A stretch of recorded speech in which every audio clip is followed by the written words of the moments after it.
And at this time, it is my pleasure to introduce to you a man first appointed to City Council in 2012, who spent over 35 years with the Los Angeles Police Department before retiring in February of 2015 as the officer in charge of the homicide and sexual assault units of the West Valley area.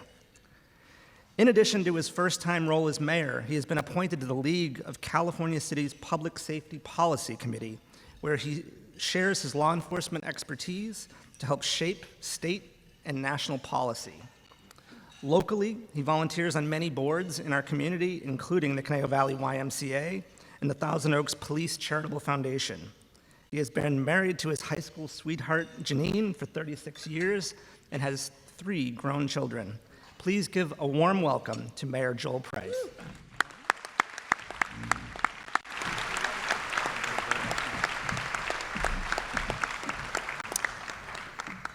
Well, thank you very much, Matt. Good afternoon to everyone, and I want to thank you all for being here, and I'm really looking forward to sharing all the great things that we've been able to accomplish here in this past year. But before we do, just a couple of days ago, there was a mention of the fact that I may be the mayor who's had the most fun. And I don't know that I've been around long enough to be able to claim that title, but I'm certainly not going to do anything to try and dissuade you from believing that. So I want to make sure that those of you who happen to have your personal cellular device with you, and I trust that's probably all of you, that you will post to Facebook, send Instagram messages out, and of course, tweet. We need to tweet, and if you will, any pictures that you take or any tweets that you make, if you would please use the hashtag TOSOTC.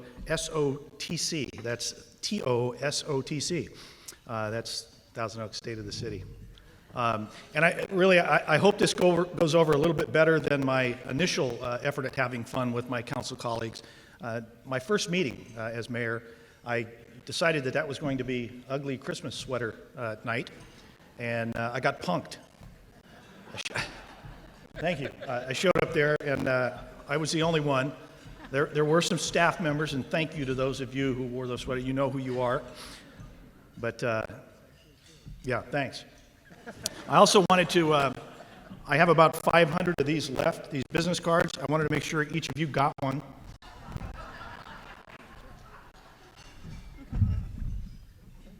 Matt, you can have one too. Yeah. They're actually only good for a couple more hours. So now, on a serious note though, I'd like to take a moment to recognize our gracious hosts here today, Jill Lederer and the Greater Conejo Valley Chamber of Commerce, and of course, Dr. Chris Kimball and California Lutheran University. This is our 4th consecutive year holding the State of the City here in the Gilbert Sports Arena, and as Dr. Kimball mentioned earlier, they do a fantastic job of transforming a gym into a wonderful gathering place for us, so thank you very much. The Chamber of Commerce and CLU are just 2 of the city's longest and strongest partners, and both of these institutions have shown significant growth over the past few years. You heard it a little bit earlier, the 5-star accredited chamber does a great job of helping retain, expand, promote, and attract businesses to the Conejo Valley. The Conejo Valley Tourism Improvement District, a joint venture between the chamber and the cities of Thousand Oaks and Agora Hills, is actively promoting our city, and each year we have more and more visitors coming here, and with those visitors, they occupy our hotels, and as a result, the occupancy rates climb, and so does income. CLU is attracting more faculty and students each year. As a matter of fact, it's my understanding that they are up over 4,000 students at this point, representing 60 countries from around the world. And this academic year actually marks the largest new student population in the school's history. I think that is certainly worthy of an applaud there.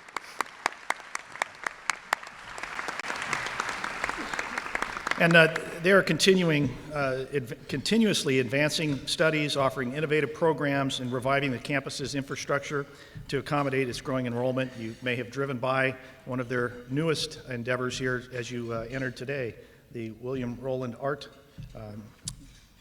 facility. So thank you, Greater Conejo Valley Chamber of Commerce and California Lutheran University, for all the support you provide to our community, and the city is proud to call you partners. I'd like to recognize my family members who are here today. I have a few of them. My parents, Glenn and Carol Price over here, who gave me the foundation that allows me to stand up here today as mayor of this great city. So thank you. Thank you. And as you heard, my high school sweetheart and wife of 36 years, Janine, who allowed me for over 35 years to play cops and robbers, and then allowed me to become a council member and now the mayor of this great city. So thank you very much. And as was mentioned, I do have three grown children, and only one of whom was able to make it here today, and that is Weston here, Deputy Weston, who kind of following in his father's footsteps, except that he wears a different shades, colors, but Weston and his wife Whitney is here as well. And I do have two other children. Connor, who was recently married, lives in the Denver, Colorado area, and our daughter Melanie, who graduated from the University of Texas and now lives in Austin, Texas. So they weren't able to be here, but I know that over the years they had some difficult struggles having a father who was a cop, and I'm quite sure that the two of them left because they didn't want to live through having a father who was a mayor. Anyway, also with me here today is my much older brother, Jeff, and his wife, Debbie. I had to mention, yeah, he's looking around there. Jeff spent a career serving the Los Angeles County Sheriff's Department. My sister Jenny is also here, and at one point, I have another brother, James, who actually lives in Aldi, Colorado, or Aldi, Virginia now. But at one point, I had convinced each of them that they needed to move out here, and they did. We all actually lived out here, having moved from the San Fernando Valley. I just can't convince my parents to move out this way. I also want to thank my colleagues here on the City Council, who I've had the pleasure of working with for the past several years. Mayor Pro Tem Claudia Bill de la Pena, of course, an institution here in the city of Thousand Oaks, Councilmember Andy Fox, Councilmember Rob McCoy, and Councilmember Al Adam. We've seen examples this past year of councils who have kind of lost focus and become distracted by their own bickering. And I want to thank each of you personally and publicly for being the professionals that you are.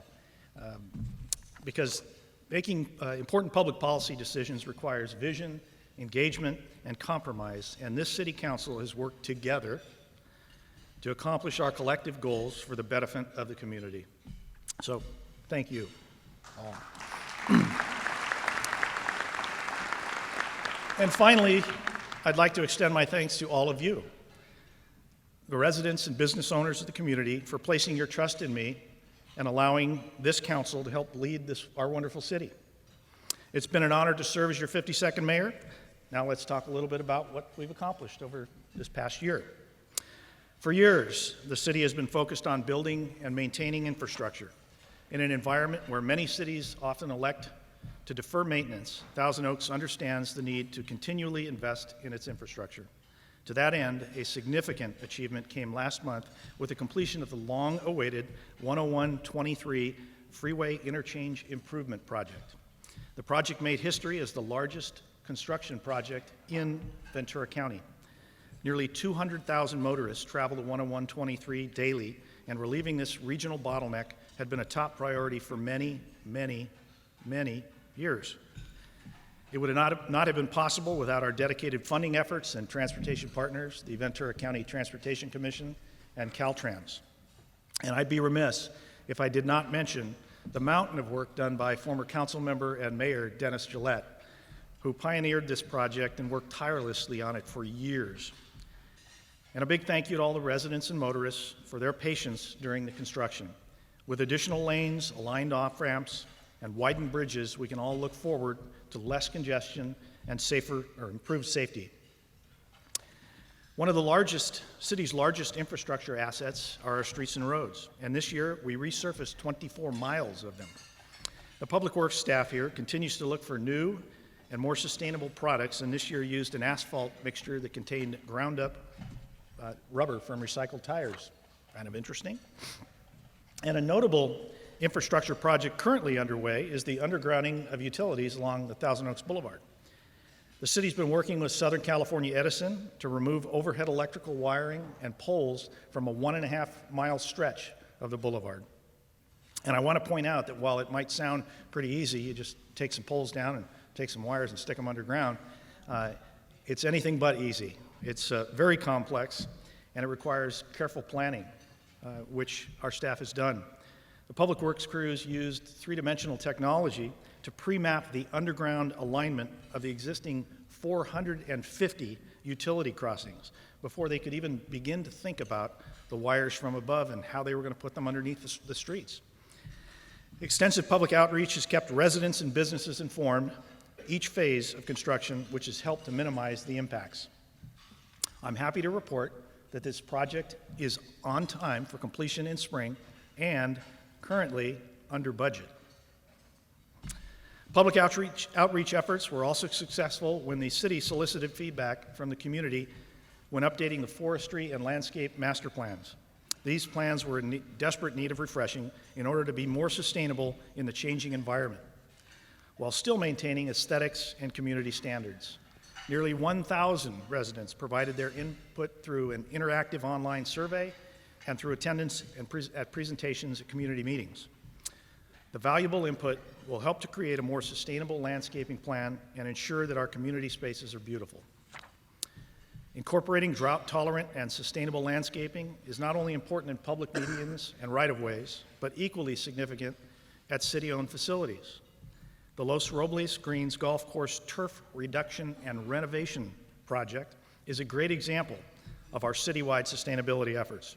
Over the past year, the golf course underwent a major renovation where 30 acres of turf were removed and replaced with drought-resistant native plants and mulch. 1 million, I feel like I should do this, 1 million gallons of water. That's how much we save each month.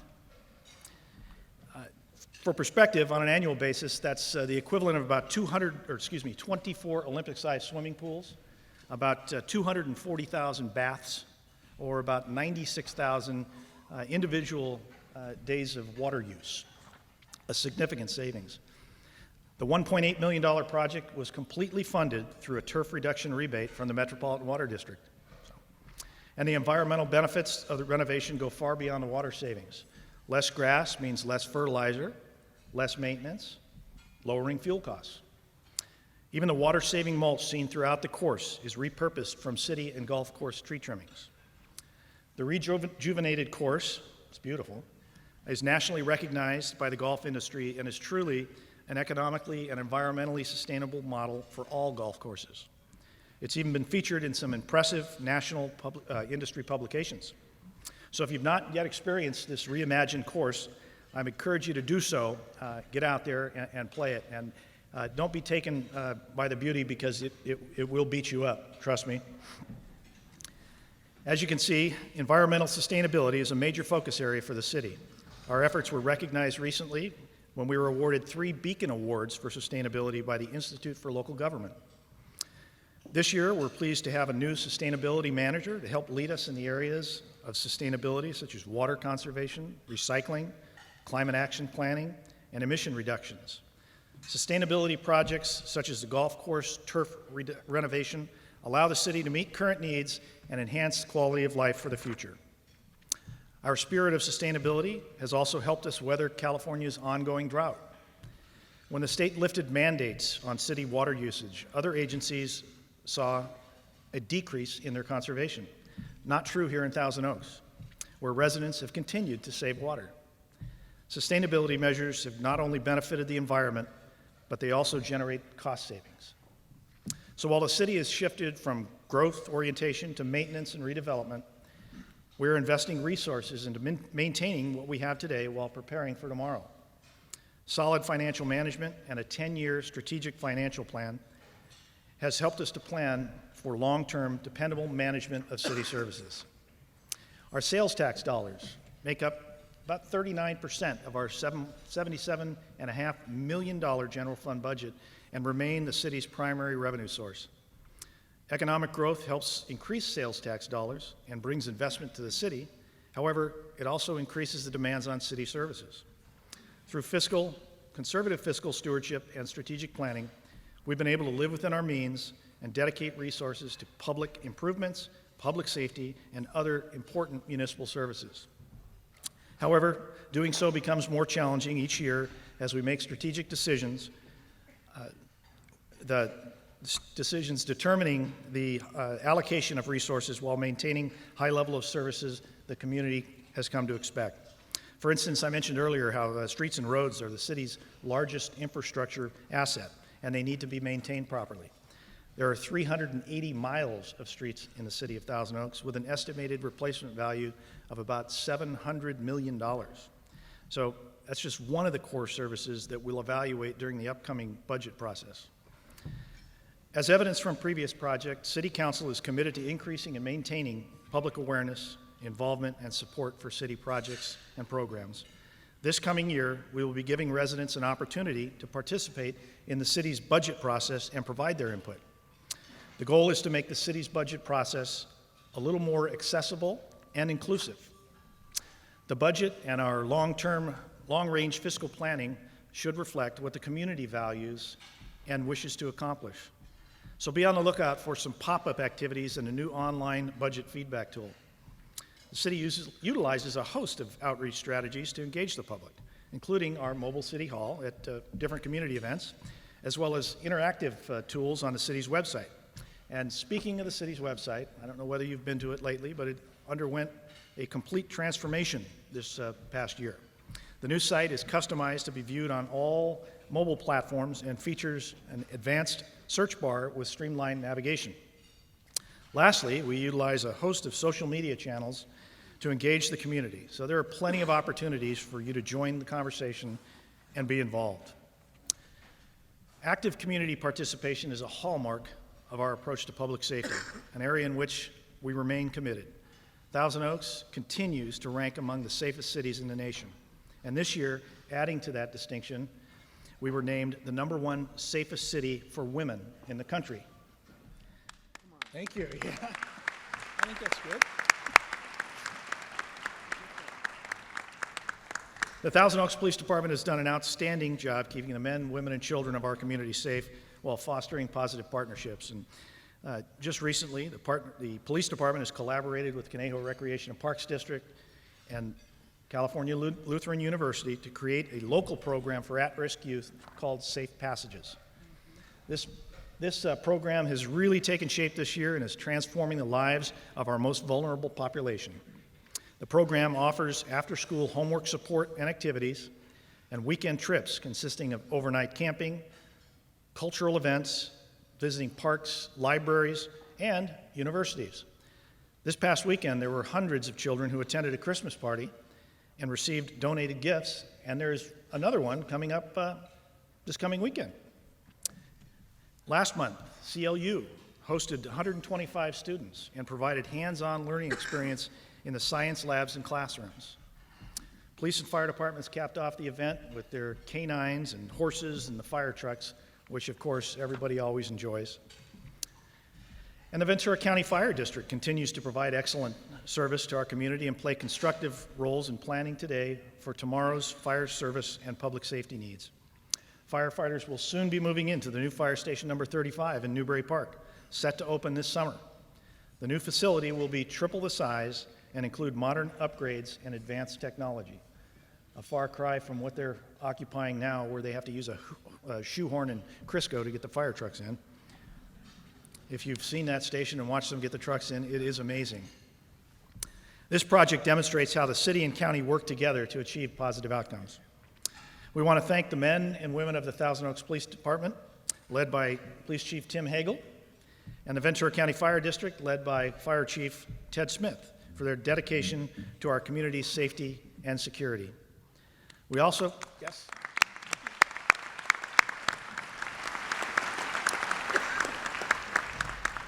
We also thank you. The vigilance and awareness shown by the residents and businesses have certainly played an instrumental role in keeping this one of the safest communities in the nation. But folks, I've got to caution you here, because after years of what have been really unprecedented crime reductions, we're seeing that needle start to tick back upward. And I have to think that there is some correlation between those increases and the recent efforts at reducing jail and prison populations. So, if we want to continue to be one of the safest cities in the nation, it's going to require that we all be super vigilant and work closely with our law enforcement partners. Another area that brings communities together in a shared experience are theaters and the arts. And we've had tremendous success in this area in 2016. Through a variety of programming and successful shows, our theaters continue to thrive with sellout crowds and top-notch performances. Ringo Starr performed last month and was the highest grossing single performance show in the history of the Civic Arts Plaza. Kristen Chenoweth, Mel Brooks, and the Beach Boys were also extremely successful. Coming up, we'll have Bonnie Raitt, Chicago, and comedian Steve Martin to further showcase that the Civic Arts Plaza is now on the map for top headliners, and we can look forward to more years of popular artists filling our theater seats. Ensuring our theaters maintain a solid financial footing also continues to be a main focus of the Council. Last month, City Council approved a landmark merger of two local arts entities, Alliance for the Arts and the Thousand Oaks Civic Arts Plaza Foundation. They became the new Thousand Oaks Alliance for the Arts. Since its creation in the mid-1980s, the Alliance for the Arts has served as the primary fundraising arm for the theaters, and the TOCAP Foundation has driven programming for the theaters for years. The new partnership is monumental and leverages the strengths of two powerful local arts entities, and we are proud to announce that TO Arts is now the largest nonprofit arts organization in Ventura County, benefiting local arts organizations and donors.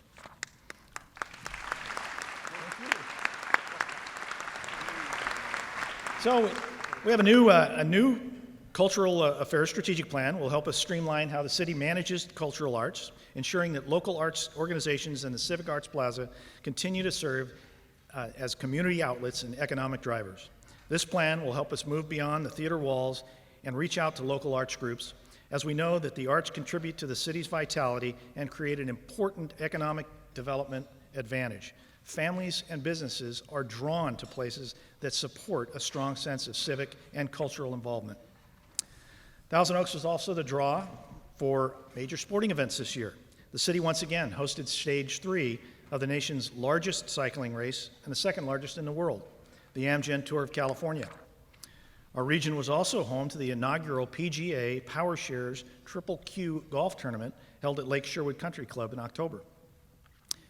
In addition to being a safe community with an abundance of cultural activities, sports, and entertainment, Thousand Oaks has two other invaluable economic generators that deserve equal recognition: the Conejo Recreation and Park District and the Conejo Valley Unified School District. It is our top-notch schools and endless recreational opportunities that make Thousand Oaks attractive to companies looking to relocate or expand. We are grateful for our longstanding partnerships with the park and school districts and continue to work with them to make Thousand Oaks more desirable.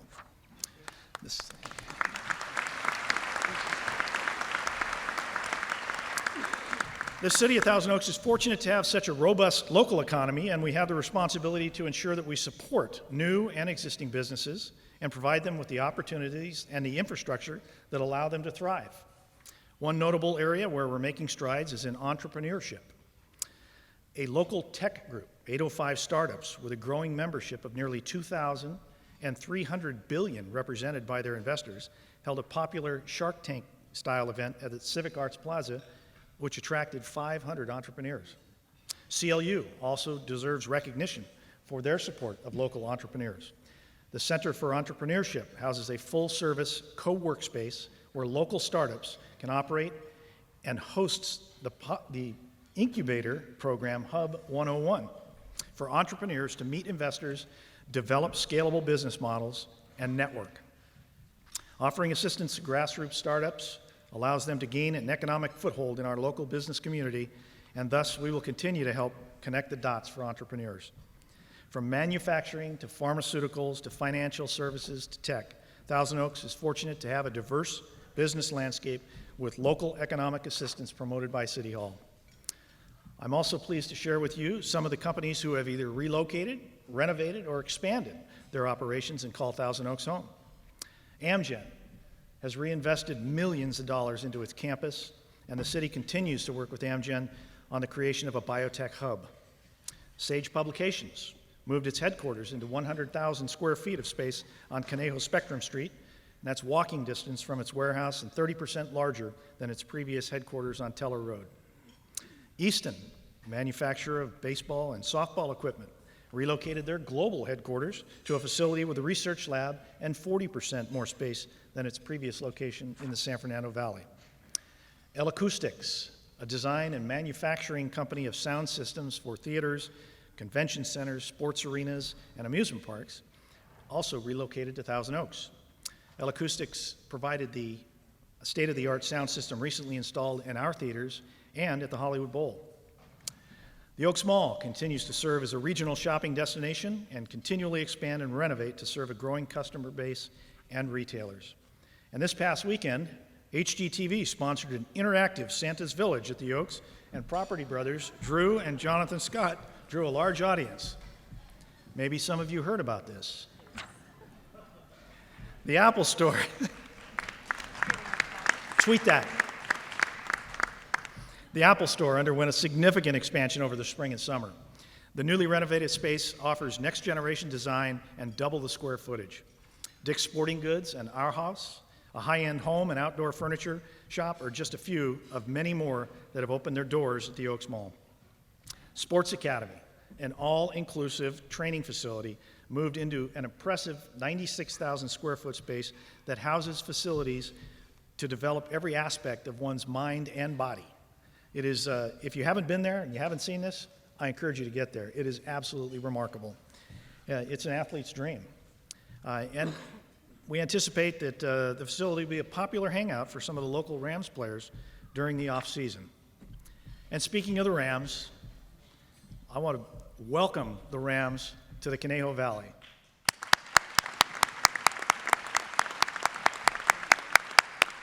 I am thrilled to announce that once again, that Thousand Oaks and the Conejo Valley are home to a National Football League team. The city and CLU's collaborative efforts on bringing an NFL franchise to our community was a major feat and a win-win for the city, the university, and the Rams organization. The Rams' temporary in-season practice facility, located just a little bit north of us here, consists of over 50,000 square feet of modern indoor training facilities, as well as 2 regulation football fields.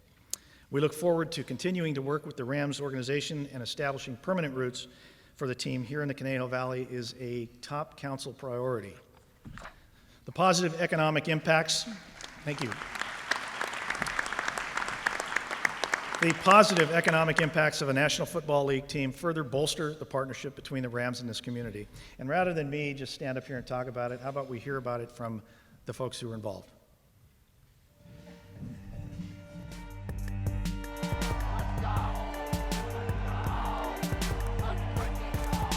The Los Angeles Rams are on the field in their yellow pants with the royal blue tops. This is crazy. This feels like a playoff Super Bowl atmosphere. I wish every game was like this, guys.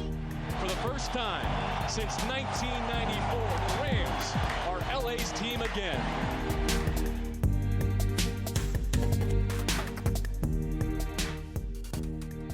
This team is Los Angeles' oldest professional team. We're also the newest team. 10 days a year, it's going to be at the stadium, and it's where the big events happen, where we bring people together, and where people think of is your location. But really, the bulk of the work goes on behind the scenes, in the offices, on the practice field. It's a chance for us to get away and really do the work to prepare for the on-stage moments, those 16 Sundays a year.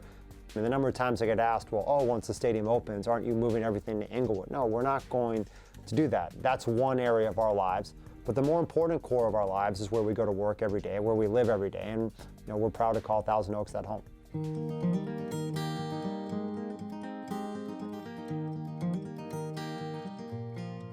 How the Rams and Cal Lutheran got connected is a great story. We had heard the Rams were coming to Southern California. We're happy about that. And as many people know, back in the day, the Dallas Cowboys had their summer training camp back when Cal Lutheran was just getting started. It was an important part of what allowed the campus to grow and the community to grow. But we kind of didn't know how to reach out to them, who to contact. And I was given the phone number of Bruce Warwick, their football operations guy. So I just called it out of the blue, and he answered. He told me later he never answered his cell phone if he doesn't know who it was calling. But he picked it up, and I said, Bruce, I'm from Cal Lutheran. We just wonder if you all would be interested in checking our campus out. And he said, well, you know, we kind of drove by there, didn't see anything that would really suit our needs, but, you know, I'm in town this afternoon. Could we pop by and see you? So I said, absolutely. That afternoon, we took him, walked him up on our north campus there below the Mount Clef Ridge, and showed him some open space that they hadn't been able to see from driving by on Olson Road. That property that we had been undeveloped, but in our master plan had been approved and entitled by the city for fields, which was the bulk of what they were going to build. One of the interesting things was we were thinking summer training camp, and they made it clear that's not what they were interested in. They were interested in something where they could practice, watch film, treat the players, all that kind of thing during the season. Then the next question from them came, well, you'll have to go to the city for some minor modifications to the plan, for sure. What's your relationship with the city of Thousand Oaks? And we said, it's great.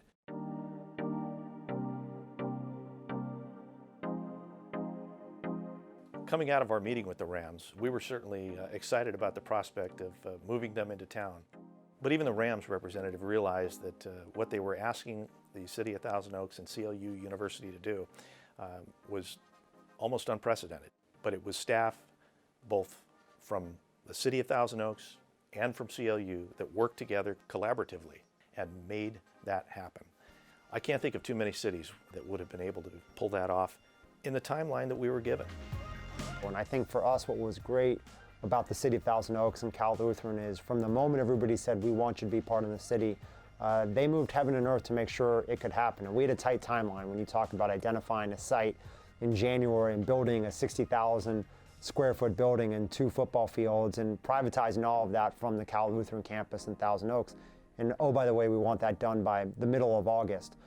Many times we were told this was a 18 to 24 month project that was done in 5 months, and that could not have been done without the city of Thousand Oaks and the leadership to come help us kind of clear that red tape. And it was a priority to the city. It was everything they told us it would be when we first met in February. And for us, that's the true meaning of a partnership, not just what's in it for the Rams or what's in it for our partner, but how you come together to make something meaningful and deliver it on time and on budget.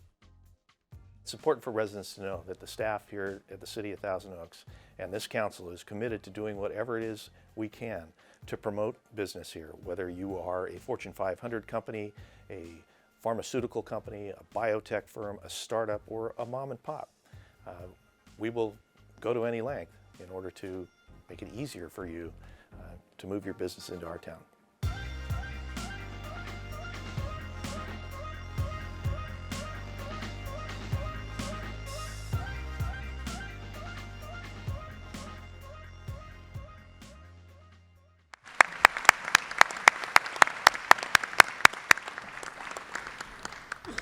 And while I recognize that the past 48 hours have proven to be difficult for the Rams organization, we stand by them, ready to do whatever it is that we can to assist them, and we wish Coach Fossil well.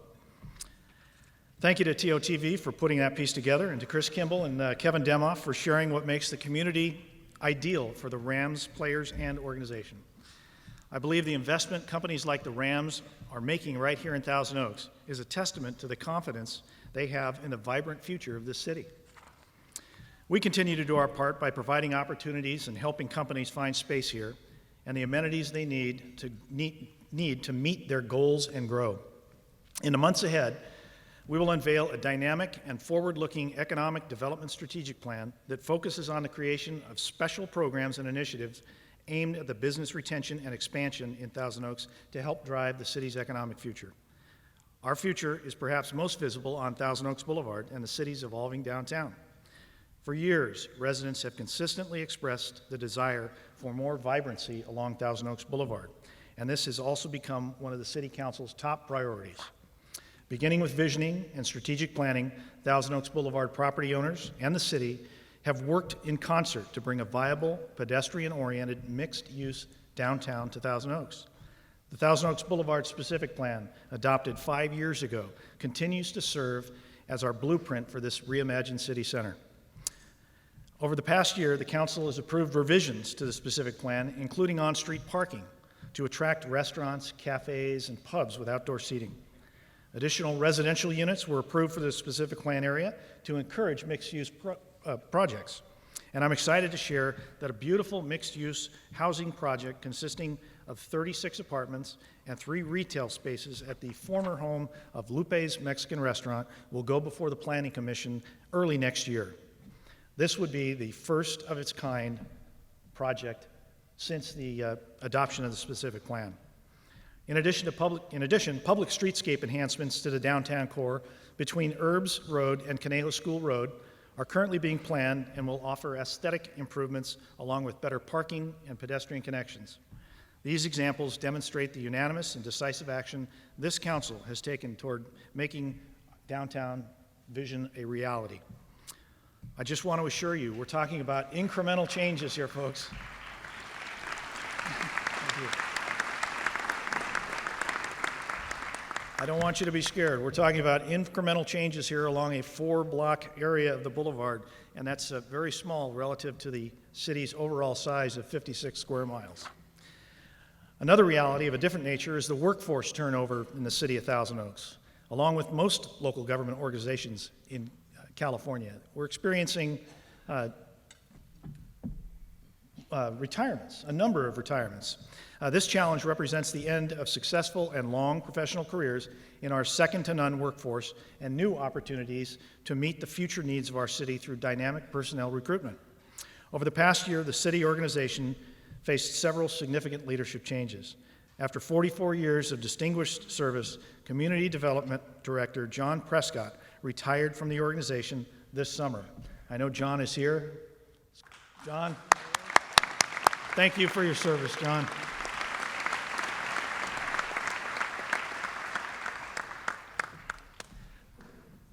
Our interim Community Development Director, Mark Town, was recently appointed to the permanent post, and we also welcomed a new city clerk, Cindy Rodriguez, last spring.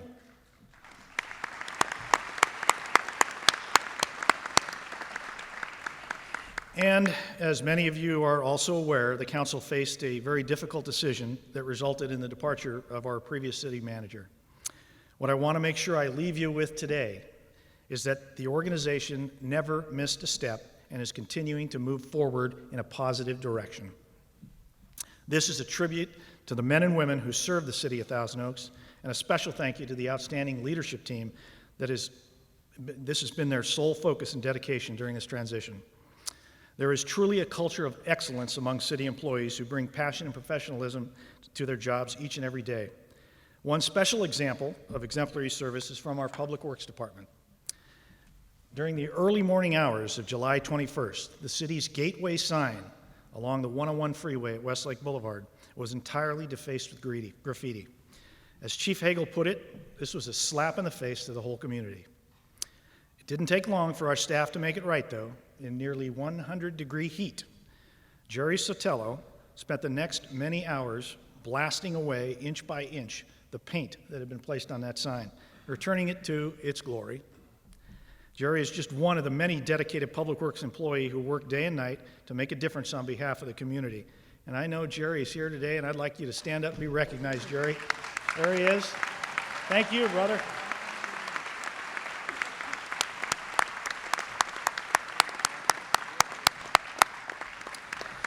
I also have to share that TOPD answered the call and worked diligently to see to it that the miscreant that was responsible for this slap in the face was swiftly brought to justice. And the quick cleanup and the quick police action signaled that this community will not tolerate such behavior. Our shared commitment and community vision is paying off, and City Council, leadership, staff, and all of you continue to raise the bar to make a better Thousand Oaks for today and tomorrow. We've had a great year, and there are some things ahead that we'll be working towards. For instance, one of the most significant public policy decisions, certainly in my time and perhaps in quite a few years, is ahead of us with respect to marijuana and Proposition 64. homelessness, housing, downtown revitalization, and funding for streets and roads are all matters that will come before us in the coming year. Together, I am confident that the City Council and the community will come together and work to achieve the common goal and overcome all the obstacles. And finally, from all of us to all of you, I want to wish you and your families a happy and healthy holiday season. Thank you.